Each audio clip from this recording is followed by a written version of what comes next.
Assalamualaikum warahmatullahi wabarakatuh. Perkenalkan, nama saya Dinda Rizky Andini dengan NIM 23052170031 dengan program S2 Manajemen Pendidikan Islam Fakultas Ilmu Tarbiyah dan Keguruan Universitas Islam Negeri Raden Fatah Palembang. Baik, di sini saya ingin menjelaskan mengenai kebijakan pendidikan sebelum proklamasi, pasca kemerdekaan, masa Orde Baru dan juga masa reformasi. Baiklah, selanjutnya di sini saya akan membahas yang pertama ada kebijakan pendidikan sebelum proklamasi, ada kebijakan pendidikan pasca kemerdekaan, dan yang ketiga kebijakan pendidikan masa Orde Baru, dan yang terakhir kebijakan pendidikan masa reformasi.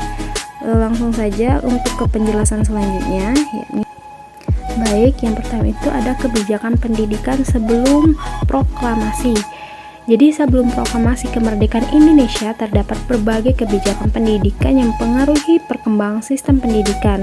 Sejak zaman Belanda menjadi penguasa politik di Nusantara sebelum proklamasi kemerdekaan, berbagai kebijakan imperialisme digunakan dalam semua aktivitas kolonial dengan tujuan menguasai wilayah kolonial secara penuh.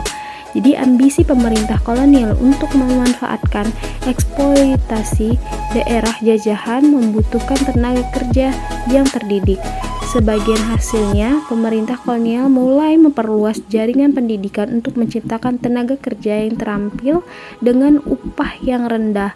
Dengan pertumbuhan ekonomi barat yang pesat di Hindia Belanda, pendidikan untuk rakyat pribumi diselenggarakan oleh pemerintah Belanda dengan tujuan melatih tenaga kerja yang dapat dipekerjakan dalam berbagai bidang termasuk perusahaan.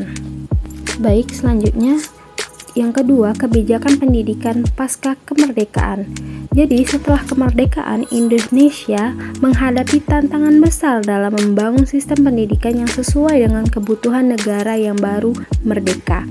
SNI diperkenalkan pada tahun 1947 untuk mengatur pendidikan di Indonesia, menekan kepentingan pendidikan nasional dari negara hingga tinggi pemerintahan mewajibkan pendidikan dasar gratis untuk meningkatkan melek, huruf, dan kesetaraan pendidikan. Jadi upaya ini meratakan akses pendidikan termasuk pembangunan sekolah, transformasi pendidikan, dan beasiswa. Untuk kurikulum terus diperbarui agar relevan dan inklusif. Peningkatan kualitas guru juga dilakukan melalui pelatihan dan pengembangan profesional. Pendidikan vokasi dikembangkan untuk memenuhi kebutuhan industri ditawarkan di SMK dan juga perguruan tinggi yang ada di Indonesia. Baik, selanjutnya saya akan membahas mengenai kebijakan pendidikan masa Orde Baru.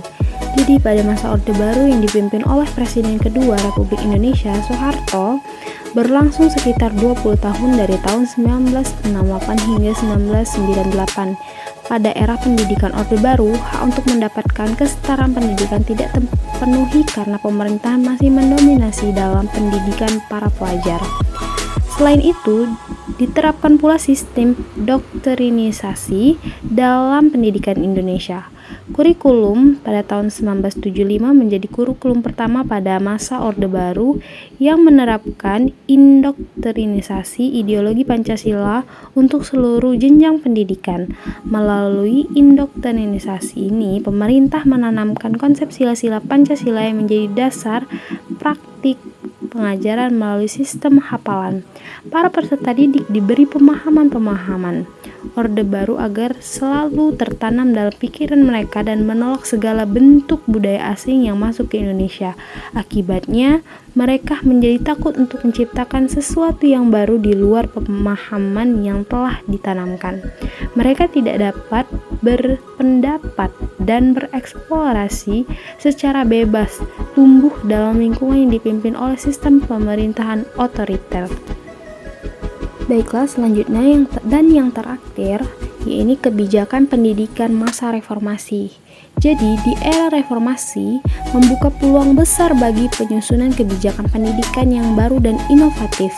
Pendidikan pada masa reformasi tahun 1999 mengalami transformasi signifikan melalui pengesahan Undang-Undang Nomor 22 Tahun 1999 yang mengubah pendidikan menjadi bagian dari pembangunan yang didesentralisasi.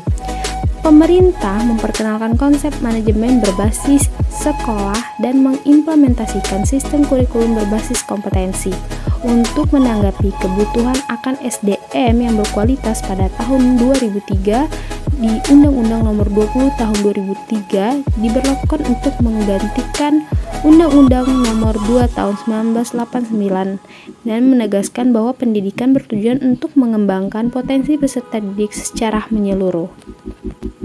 Baik, mungkin itu saja yang bisa saya sampaikan. Terima kasih atas perhatiannya. Saya Dinda Rizky Andini mengucapkan terima kasih yang sebesar-besarnya sekali lagi. Saya akhiri. Wassalamualaikum warahmatullahi wabarakatuh.